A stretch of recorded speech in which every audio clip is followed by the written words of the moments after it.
Before we dive in, don't forget to hit that like button and subscribe to the channel for more gaming updates.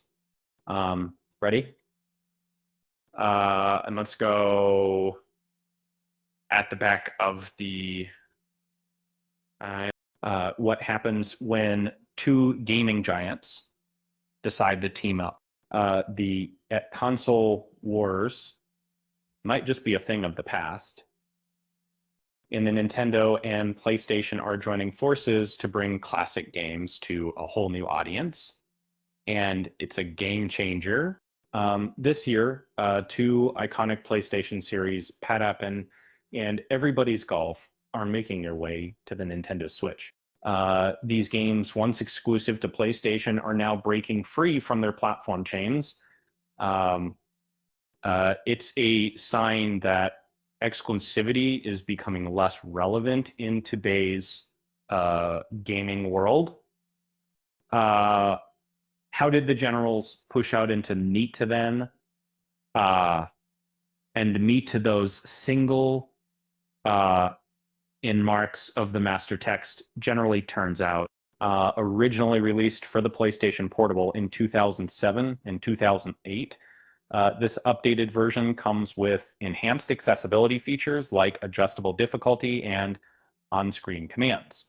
It'll be available on PC, PlayStation 4, and PlayStation 5, but the Switch is where it's really shining. Meanwhile, Everybody's Golf Hot Shots, a reimagined version of the 2012 PlayStation Vita game, is slated for a 2025 release. And so with local and online multiplayer modes, it's perfect for the Switch's versatile audience applications, which is probably not the amount of bust and skills sitting on. And it's also heading to the PlayStation 5, but the Switch version feels like a natural fit.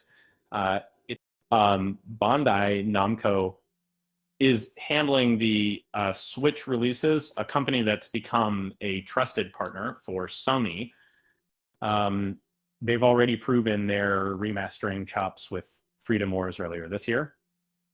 And these games might not be PlayStation's biggest franchises, but they're ideal for the Switch. Like Patapon is a quirky, imaginative rhythm game that's as charming as it is challenging.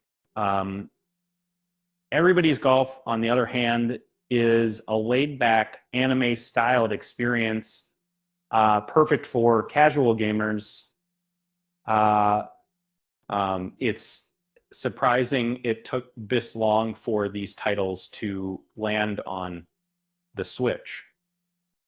This move reflects a broader industry trend.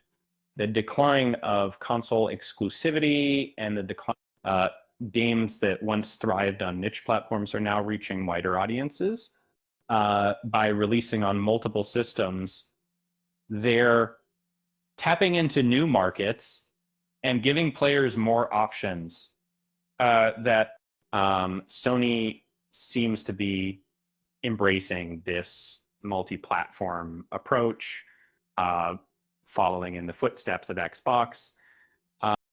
With Helldivers 2 launching on both PC and PS5 last year, and ports like Ghosts of Tsushima and Spider-Man 2 making their way to PC, it's clear that exclusivity is no longer the golden rule. And financially, it makes sense.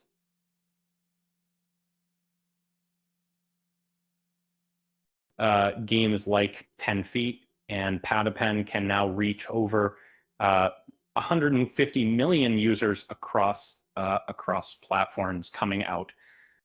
Meanwhile, Xbox is capitalizing on PlayStation's quieter year by releasing critically acclaimed exclusives like Indiana Jones and The Great Circle and Forza Horizon 5. Nintendo's recent direct event might have been the last for the original Switch, as the Switch 2 is set to be unveiled soon. while Mario hasn't jumped to PlayStation or Xbox yet, Nintendo has been a pioneer in expanding its games beyond its own platforms with titles like Super Mario Run and Animal Crossing Pocket Camp. Why is that? Like a nice out of the secret player set. In the end, making games accessible across platforms benefits everyone. Um, Players can focus on enjoying their favorite titles without worrying about which console they own. And hey, if this keeps up, maybe one day we'll see Mario teeing off in everybody's golf. Everybody's golf. With that said, thanks for watching, and until next time.